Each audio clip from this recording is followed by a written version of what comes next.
I will show you a tremendous close-up of how bad this gynecomastia actually is. It's not that bad. You know, based on the pictures that I post on Instagram, nobody points out like, hey, Steve, that gyno is horrendous. You need to get that cut out. Or at least I haven't seen it in the comments yet. Don't be the first one. I'll block you. Vigorous Steve here with my monthly blood work results. They're actually very similar to last month's blood work results, albeit a little bit better here and there. I got a semen analysis for you guys, the monthly semen analysis. I know you guys are on the edge of your seats for this one, so spoiler alert. Progressive motility is up 40% and overall normal morphology increased with 50%. So gains are being made left and right. And I got an update on the upcoming surgery on my leg and the gynecomastia surgery, which I had planned for this week. But due to reasons, I'm going to have to postpone that a little bit, which we'll get into. But before we do, please like the video, leave a comment for the algorithm, and consider subscribing if you haven't already. Feel free to support the channel by joining the YouTube or Patreon memberships. There's several different options for you. You can simply support the channel or vote for upcoming deep dives, or join the Vigorous Q&A, which is always on Saturday, so you can ask your questions privately with a select few members who are also part of the Vigorous Q&A before it goes public for the world to see. Right? Support the channel that way if you do so desire, and otherwise a like and a comment goes a very, very long way. Let's discuss why I decided to postpone the surgery for maybe a couple months or maybe a couple of years, you know, if it's required, because my schedule is already filling up. And after speaking to 3 surgeons about the leg surgery, which I need to undergo, you know, let's rewind the clock a little bit. 15 years ago, I broke my leg in a motorcycle accident here in Thailand, no less. I have a plate with 6 screws in my leg, which has been there for 15 years. And in the meantime, I took bone mineralization increasing drugs in the form of testosterone, nandrolone, and other PEDs. So after speaking with 3 surgeons who are willing to take this case, there's a very high likelihood that some of the screws will not get out of my leg. And that means they're going to have to remove the screws by drilling off the cap and then boring a bigger hole around the screw and taking them out that way. So this can happen anywhere between 0 to 7 times because I got 7 screws in my legs. And if it happens 7 times, they need to bore out 7 screws. There's a very high likelihood that it could break again, either during surgery or just walking around, because those holes are, well, not that big, but they're going to be bigger than the screws. So that means instead of a routine surgery of, let's say, an hour, it might last up to 2 hours, which means that the anesthesia, the general anesthesia, is going to have to be administered maybe twice, right? Because I wanted to do the gynecomastia surgery and the leg operation at the same time. So we're running into a load of complications here. All 3 doctors confirmed this. There might be a chance that they need to bore out the screws, and there's a chance of re-breakage, which, if that happens, they're going to have to put a metal rod through my entire leg, and it means I won't be going anywhere for the next couple of months. I'll be just stuck at home at this position in a reclining seat, either recording videos or playing video games. And besides that, I talked with 3 gynecomastia surgeons. The best one in Thailand, Dr. Vishnu, was willing to take this case and said it was very, very easy for him.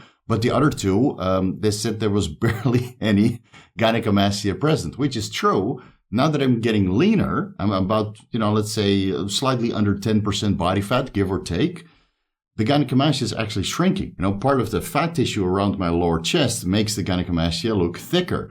And after running that roloxifene experiment of running, 60 milligrams roloxifene per day for 8 weeks and then 4 weeks on 120 milligrams roloxifene per day, the gynecomastia shrank with approximately 50%. And even though it came back slightly after discontinuing that, now that I'm off all PEDs besides the fertility medications, the gynecomastia has shrunk significantly more. So let me just show it to you guys this way. If I do a front lat spread, you can see that there's enough tissue on the lower chest on both sides. That's fat and gynecomastia tissue. But even now, you can barely see it. Okay, you can see the fat underneath here, right? So I would require a little bit of liposuction around this area to make it look nice, so I don't have an indentation when this little bit of gynecomastia tissue is surgically removed. Now, this gyno tissue, it's getting less and less and less. This was 2 or 3 times the size maybe a year ago, and on this side, it's barely detectable. Now, when I touch it, of course, I can feel that there's some tissue behind it. But as I'm getting leaner, like this is still fat, right? This is all fat. And I would have to remove that either with a liposuction or just continue dieting. And I think this is a little bit more comfortable, right? Me with an actual shirt on, so you don't feel embarrassed when your mom, your girlfriend, your wife walks into the room and you're staring at some random dude on YouTube squeezing his nips. We have OnlyFans for that. OnlyFans.com/VigorSteve. You can find the rest of the footage right there. All right, so as you could tell from the previous footage, you see that the gynecomastia isn't that severe. You can barely tell through a shirt or even when I'm on the beach. It's not like my nipples are protruding a kilometer away. There's a decent amount of fat on the lower chest area. So I think if I get my body fat levels down from 10% down to, let's say, 8%, or maybe even a little bit lower if I can reach that point based on the amount of workload that I'm currently under, if I can get leaner, I can actually have a proper visual representation of how bad the gynecomastia actually looks. And it's not like the surgery is going to get any cheaper. You know, I still have to remove the tissue and perhaps do a little bit of liposuction in that area. But I think the longer I diet, the better it's probably going to look. And it might not even require surgery at all. So I'm going to have to wait, or I decided to wait with the surgery. Still, I did the blood work last weekend like I was going to undergo surgery. So I tested a multitude of markers just to ensure that my clotting factors and all of my other blood work parameters fall within normal parameters, which they certainly do. But let's start with the semen analysis first, because that's ultimately what you guys came here for. The abstinence period was 4 days yet again. I wouldn't be able to do that after coming back from Bali, but that's why I decided to take an extra week for the semen analysis. So we're a little bit late on the monthly schedule. So instead of the beginning of May, I decided to do it on the 7th of May. The last semen analysis one was on March 26th. And I did one before that time, but that was at a different hospital, but I didn't have so many semen parameters to test. So I decided to compare the last two semen parameters, and going forward, I'll do the same thing. Comparing the semen of March 26th to May 7th, you see that the appearance is jello, liquefaction is normal, viscosity is high, and the pH of the semen was 8. But the viability, the vitality of the semen, the semen that are actually alive and swimming, went from 67% to 78%. So that's an increase of 16.4%. And as long as you're above 54%, then you have good viability of the semen. So in that aspect, we're good and it's improving. Semen volume was 3 milliliters, similar to the last time, albeit that the sperm count per 1 milliliter increased with 36% from 53 to 72 million sperm per milliliter. So that means the total sperm count increased with, well, also 36% from 159 to 216 million sperm per ejaculate. So based on the latest established reference ranges by the World Health Organization in 2010, the total sperm count should be over 39 million per ejaculate. So I'm well ahead there as well. The motile semen per 1 milliliter went up from 32% up to 41%, an increase of 28%. So in that sense, we're slowly but steadily improving. You see that the total motility went from 60 to 70%. So that's an increase of about 17%. Again, as long as you're over 42%, then you're considered to be fertile. And the most important aspect of this semen analysis, which I'm still basically subclinical, subfertile levels, is the progressive motility, which was 17% on March 26th, increased to 24%. But the World Health Organization established that you need to be over 30% for good fertility parameters. So I'm still a little bit below that, albeit that it did improve with 41.2%. So we're improving, but we're not quite there yet. But also non-progressive motility, so that's the swimmers that kind of swim in circles or go all over the place, you know, doing barrel rolls and stuff. That went up with 7% from 43 to 46%. The good thing is that the immotility, so that's the semen that might still be alive, but isn't really swimming, or at least not based on their testing parameters, their observational parameters. The immotility went from 40% down to 30%. So that's still over what the World Health Organization recommends for good fertility levels, but it's still a reduction of about 25%. So, right, progressive motility is certainly improving, and the overall total motility parameters are getting better and better by the month. White blood cells are still pretty much the same as last time, so there's no sign of an infection present. Morphology went from 4, which is basically right on the edge of normal fertility levels, went from 4 to 6. Now, 6 isn't exactly something you get out of bed for, but it's still an increase of 50%. And abnormal morphology went down with 2 from 96 to 94. So that's only a reduction of 2.1%. You see how these percentages works? Very, very confusing. Head defects went up slightly, neck defects went down, and tail defects went down. So at least now I know that the middle and the bottom part, the swimming part, is actually improving. But still, the head defects is something you have to really keep track of, because that's how you can actually penetrate the egg once the semen gets into position, right? So still, I'm looking to improve all of these fertility parameters over the next couple of months. Realistically, we're aiming for August, give or take. But it might not surprise me if it suddenly starts shooting up and the fertility parameters are absolutely phenomenal from 1 month to the next. I didn't check the fructose content or the DNA fragmentation. Fructose content is something I'm not really worried about right now because, again, the motility in the morphology is slowly improving. And the DNA fragmentation, I'll do at an actual fertility clinic when I'm ready or when we're ready to start conceiving. But, being on the copious amounts of glutathione and vitamin E and all the other antioxidants that I'm on right now, and excluding the testosterone, I think, or I'm praying, right? Do a little prayer for me, guys, that the DNA fragmentation is within normal parameters or over normal parameters, allowing you to have a good fertility or at least good transfer of the chromosomes. Okay, that covers the semen analysis. Let's move over to the blood work results. I'm going to go through this a little bit faster because, well, to be honest, there's not so many changes. As you can see from the urinalysis, that's almost identical urinalysis results. You can see on my complete blood count that the white blood cell count went down. So now my white blood cells on May 7th are only 3,880 cells per cubic millimeter. And I'm not exactly sure if that's because I'm getting sick right now. My wife is currently sick. She has a little bit of a throat thing going on, which she's trying to mitigate with some antibiotics.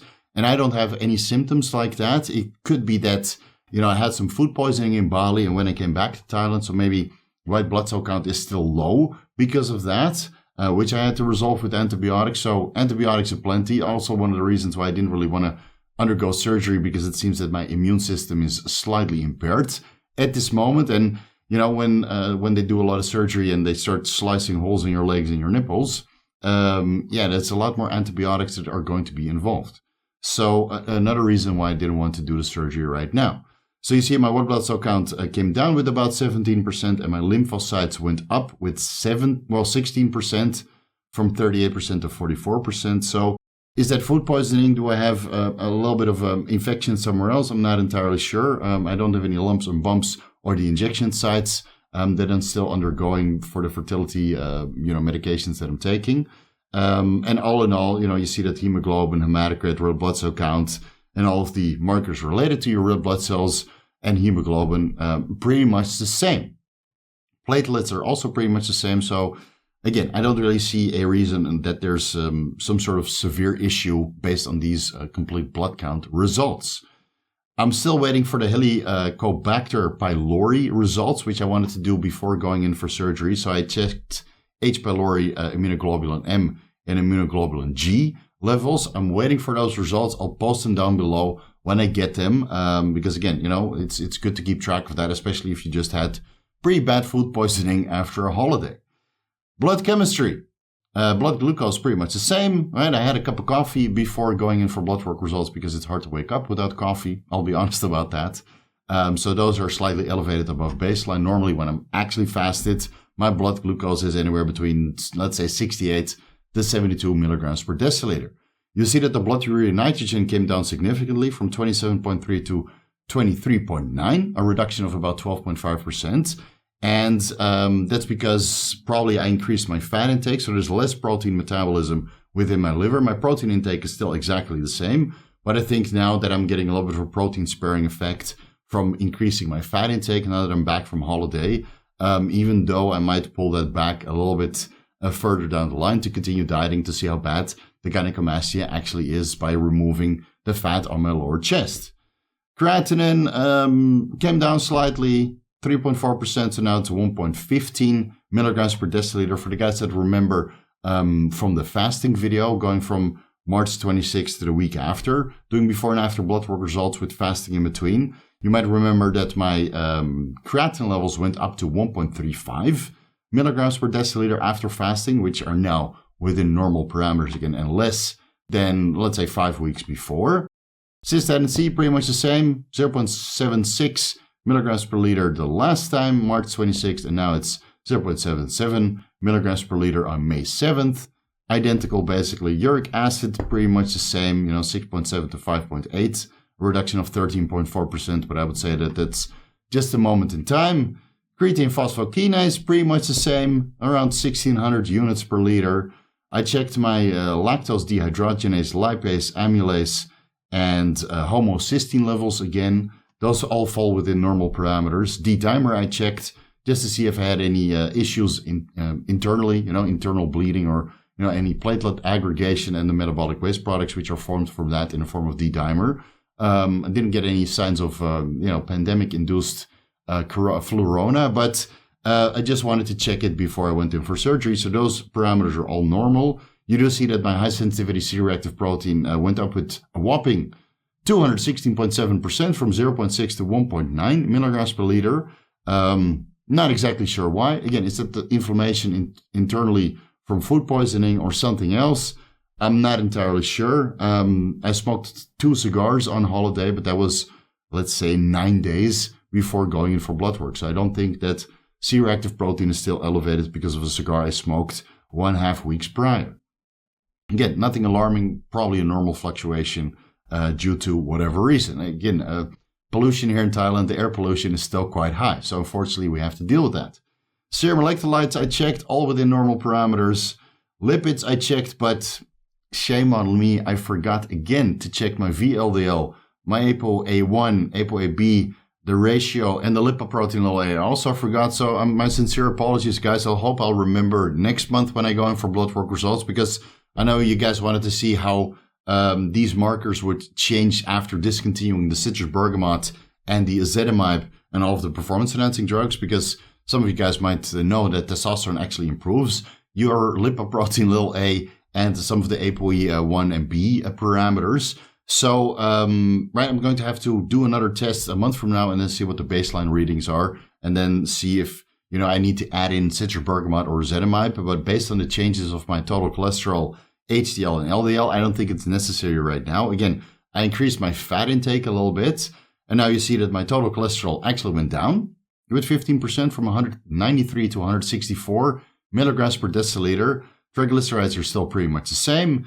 HDL pretty much the same at 45 to 44, but my total LDL came down from 138 to 113 milligrams per deciliter, which is a reduction of 18%. So I didn't add in the citrus bergamot or the ezetimibe yet. I'll keep that out because now that the fat intake actually went up, somehow, some way, as you guys are familiar with lipids, LDL went down and total cholesterol also went down. Absolute magic and wizardry, so shame on me for fixing my lipids with actual nutrition and not resorting to medications and over-the-counter supplements to get it fixed in a hurry. All right, liver function, again, pretty much the same. You guys might remember that albumin to globulin ratio was slightly elevated because I was dieting so hard. And of course, when you're in a chronic micronutrient sufficient state, but severely reduced calories, your albumin to globulin ratio might still skew to a certain extent. So I'm happy to see that this ratio improved. Total bilirubin went up compared to the previous results of March 26th. So that increased with, let's say, total bilirubin and direct bilirubin increased with approximately 30% on average. But if you remember from the fasting video, it actually went down. Back then, total bilirubin was 1.35 milligrams per deciliter, which is out of the reference range. And direct bilirubin was 0.35, which is still within the reference range, albeit higher than it is right now. So after the fast, of course, you get a lot of autophagy of the red blood cells, which are broken down. They're broken down, and then the hemoglobin content spills into the bloodstream for your liver to metabolize into bilirubin. So that's what happened after the previous fast. And now after some time on a normal diet, a normal training schedule, and normal micronutrient intake, and a very steady intake of the fertility medications, these parameters came back down again. And I'm assuming that over time, these bilirubin markers will slowly get back down to baseline comparable to where they were on March 26th. Liver enzymes still pretty much the same. Let's say a reduction of about 8-9%. Alkaline phosphatase went down slightly again, even though I'm on top of my zinc and my micronutrients. Alkaline phosphatase went down quite a bit, but still within normal parameters. Gamma GT still nice and low. Subclinical levels, which is actually a good thing, but that's from the copious amounts of glutathione that I'm injecting and the carnitine and the coffee that I take. You see that ferritin went up from 112 to 250 nanograms per milliliter, which is still a reduction after the fast, where they were 308 nanograms per milliliter. Serum iron went up from 121 to 171 micrograms per deciliter, which is actually an increase. After fasting, they were 158. So those are going up, even though I didn't increase my beef intake. My vitamin C intake is still quite the same. I checked my copper levels, which were not subclinical, so I don't suspect that I'm copper deficient, which is another reason why iron absorption might be increased compared to people who have normal copper levels. I purely think that this is from increased recycling of the red blood cells in the hemoglobin and the bilirubin. This is why my serum iron levels are going up. And if I see these go up even further, then I might reintroduce the IP6 to help with a little bit of iron chelation and get those levels down. Still, I'm not alarmed, but it's just something I can do if I want to, based on follow-up blood work results. All right, I checked all of my clotting factors, even though I still have to wait for protein C, protein S, antithrombin 3, and fibrinogen levels. But based on the results that I have, you see that prothrombin time, PT, and INR, and the partial thromboplastin time and the thrombin time, those are all within normal parameters, right? Normal seconds for this clotting to occur. Just have to wait for the other results, even though the surgery is not going to take place anytime soon. Blood group is type O negative. So that's good to know if I ever need to do a blood transfusion, which I wanted to test before I went into the hospital in case something went wrong and I needed to drill all kinds of holes and I started to bleed profusely, right? So at least I would know which blood group I was. Cardiac markers went down significantly, so I'm happy to see that, even though I'm still training at similar training intensity. CKMB went down with about 34%, even though NT-proBNP went up with 34%. So I guess, another cruel joke of nature. CKMB is still out of the reference range and NT-proBNP is still below the reference range. Troponin T, a reduction of 28%, and troponin I, a reduction of 13% as well.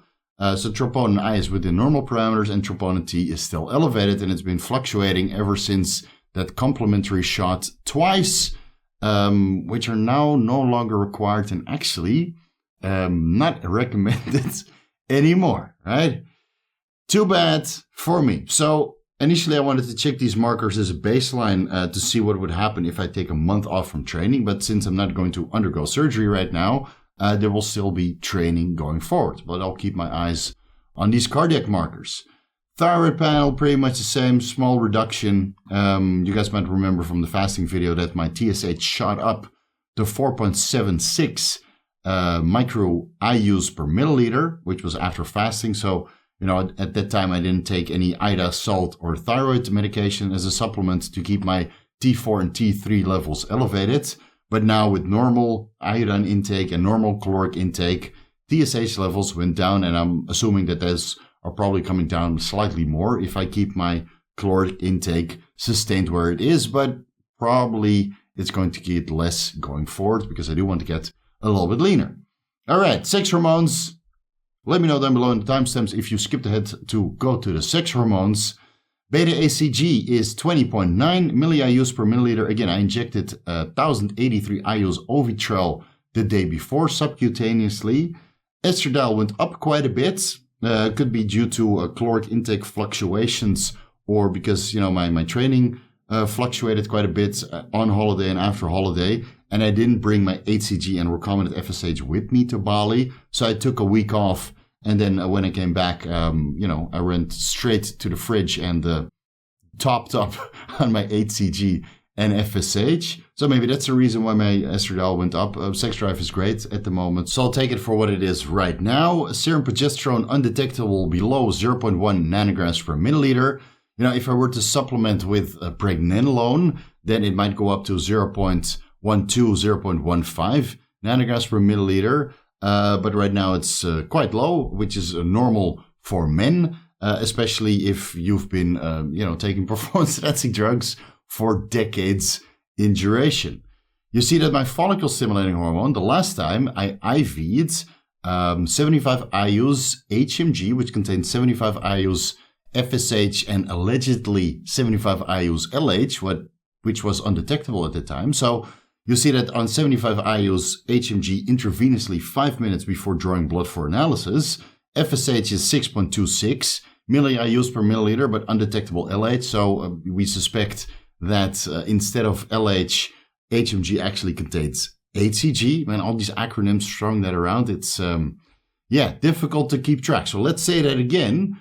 We suspect, most of the people in the community now suspect that human menopausal gonadotropin contains 75 IUs human chorionic gonadotropin instead of 75 IUs luteinizing hormone. So I wanted to switch to recombinant follicle-stimulating hormone and recombinant luteinizing hormone, which I can't find, but luckily my good friend, the anabolic pharmacist, was able to hook me up with recombinant FSH, which arrived about 2 weeks ago. So I switched from 75 IUs HMG to 75 IUs recombinant FSH.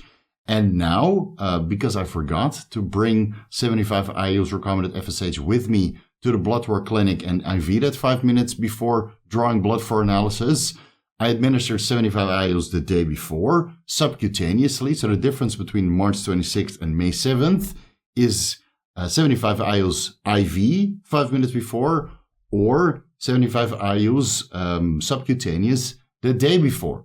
You see on the day before results from last Sunday that my FSH is 1.26 milli-IUs per milliliter. So within a 24-hour period, assuming we will still have to run this test the next time I go in for blood work results, but let's say that 75 IUs recombinant FSH would give me a similar result on my follicle-stimulating hormone concentrations as 75 IUs HMG of 6.26 milli-IUs per milliliter, and the next day it's basically at the bottom of the reference range, then ideally, instead of injecting that every 48 hours, 3 times per week, Tuesday, Thursday, Saturday, based on these results, I'm going to switch to every day. So every day, my follicle-stimulating hormone levels within the serum are elevated in the middle of the reference range following this administration. Now again, intravenous is completely different compared to subcutaneous because it's a sustained release. This intravenous is a kick, and then it gets metabolized rather fast. And subcutaneous is basically sustained release. So subcutaneous would give me, let's say, between the middle bottom of the reference range FSH levels. But if I were to do that every day, then I might stay sustained towards somewhere of the middle, which should be good for fertility going forward. Now, again, I can't find recombinant LH in a form of a medication or as part of urine purified HMG. So LH is just going to stay subclinical, but I have copious amounts of Ovitrel, which is recombinant HCG, which brings my beta HCG levels to, 5 times out of the reference range. So I think we got that covered. So going forward, I will make some changes to the fertility protocol to improve my fertility parameters even further. But so far, with a couple mistakes, right, progressive motility is improving and normal morphology is still improving as well. So again, just to clarify for you guys, I started with the cookie cutter fertility protocol that is out there on the internet, HCG and HMG, which is clinically accepted. But based on my personal blood work results, I'm slowly improving this fertility protocol to get the best possible semen. And then, even though it might take me 3 months longer to get phenomenal semen parameters, once that protocol is absolutely finished, then you guys, all you need to do is basically copy it because you know how it affected my blood work results. And then you can make a more informed decision on how you want to tackle your own fertility protocol because, well, now the data is there. I mean, let's be completely honest here. Before I started documenting my blood work results and my semen analysis results and the changes that I'm making on my fertility protocol, which are informed based on the blood work and the semen analysis results, the data wasn't there, right? You can go to PubMed and read all of the studies. You'll have to read over 500 of them. I read all of them and made videos about it. There's no hard evidence on how to do this properly after coming off performance-enhancing drugs. There's maybe separate studies showing that fertility parameters return after 6 months, 9 months, 12 months after steroid discontinuation. There might be evidence that vitamin C or glutathione, injectable glutathione, or vitamin E or other antioxidant over-the-counter supplements are beneficial to improve fertility parameters, but not in the context of taking steroids in the past. Right? There's cases where fertility parameters improve after discontinuing steroids and then taking HCG or RFSH or Clomid or enclomiphene, right? But not in the context of taking them together with antioxidants. So you guys are solely reliant on me to figure it out for the community, which, trust me, I will at one point in time, and then I'll release the protocol on what exactly to do to get fertile AF, even though it might take me a little bit longer because, again, the data isn't there. So I have to be the one to pioneer that stuff. Okay, let's continue. Total testosterone went down with 13%. I think that's a moment in time. Again, sleep quality hasn't been the greatest lately because my cats wake me up after 6 hours of sleep. So my testosterone levels are a little bit lower. I slept like a baby when I was fasting. So my total testosterone was, let's say, 650 nanograms per deciliter on March 26th. Then after a week of fasting and sleeping like a baby and really, putting the effort in, even though I didn't really eat anything besides over-the-counter supplements, my testosterone increased to 875 nanograms per deciliter. Is that because I stopped training, or is that because I improved my overall sleep quality during that week? Perhaps a combination of both.